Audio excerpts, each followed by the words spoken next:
yesterday. The school mailed my mum a photo of me standing inside room 204, a room that's been sealed shut since 1991. But I wasn't the only one in the picture. Behind me stood a classroom full of students, all wearing uniforms from decades before I was born, and every single one of them had their eyes crossed out in red ink. The next morning, I found a report card in my locker.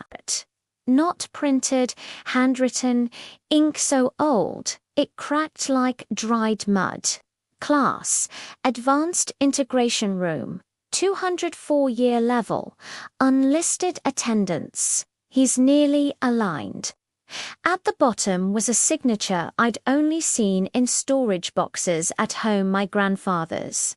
He used to teach here right up until 1991. When my mum saw the signature, she didn't gasp. She whispered, "Your grandfather's handwriting always turned shaky when he was afraid." I showed the report card to the counselor. Instead of freezing, she backed away, bumping into her desk. No, not again. She grabbed the card and shoved it into a drawer. But her hand hovered on the handle like she was afraid the drawer might open by itself. "This handwriting. I've seen it before," she whispered.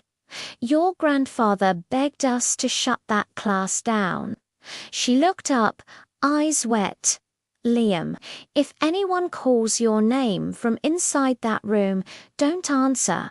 That's how they got the last group." After school, my phone buzzed. A new photo, me standing inside room 204 again, but this time my desk wasn't just scratched.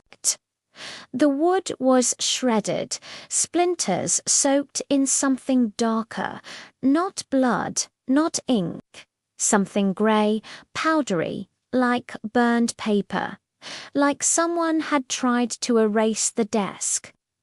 The way you erase a person, and all the students in the photo were turned toward the door I was standing at, their blurred faces stretched toward me. I leaned closer to the sealed metal door. A whisper seeped out. "Liam, you left your seat." Then my shadow reacted not by stretching, not by twitching, but by correcting me. It raised its arm before I did. Then its fingers bent backward, joints cracking like dry branches. "Not copying, fixing," I bolted. Next morning, first period had a substitute. Dark suit, no ID, no attendance sheet. He placed papers on the desk, but they didn't sound like paper, more like damp skin. He scanned the class, then locked eyes with me. "You're finally here in the daytime," he said. "You're far more punctual in dreams." A chill rippled through the room. The lights flickered, and for a single frame, the class around me changed. Every student wore 1991 uniforms, necks twisted toward me in perfect, unnatural symmetry. Then the lights stabilized, and they were normal again. At lunch, I confronted the counselor again. She shut her office, blind shaking. "Your grandfather wasn't just a teacher," she said. "He supervised the 204 program." She handed me an old yearbook, page 204, 10 students, all last seen in 1991. But she flipped toward the back an unlisted page taped inside. A newspaper clipping, "Local teacher reports hallucinations. Claims his shadow attends class without him." My grandfather. Her voice cracked. "He came to me begging for help. I was his student. He trusted me, but I didn't believe him." She squeezed my hand. "Liam, I think they want you because of him. That evening, the sealed door of room 204 wasn't sealed anymore. The metal didn't fall off. It peeled slowly, curling outward like someone removing a bandage from skin. Inside, desks drifted above the floor. Chalk wrote on the board without touching it. Students flickered between decades. One boy turned to me, face glitching like corrupted tape. "Don't come in," he whispered. "We didn't choose this." A hand clamped onto my shoulder. "The substitute." "You're late," he murmured. My legs moved without permission, dragging me toward the glowing room. Inside, my own shadow glided to the empty desk with my name carved into it. It sat hands folded, back straight, waiting for me. My body tried to mimic it, my spine pulling forward like invisible hooks tugged me into position.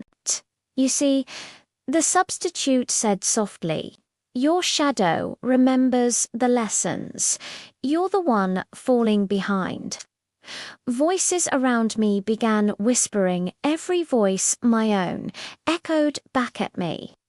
The substitute knelt beside me. "We don't replace students, Liam."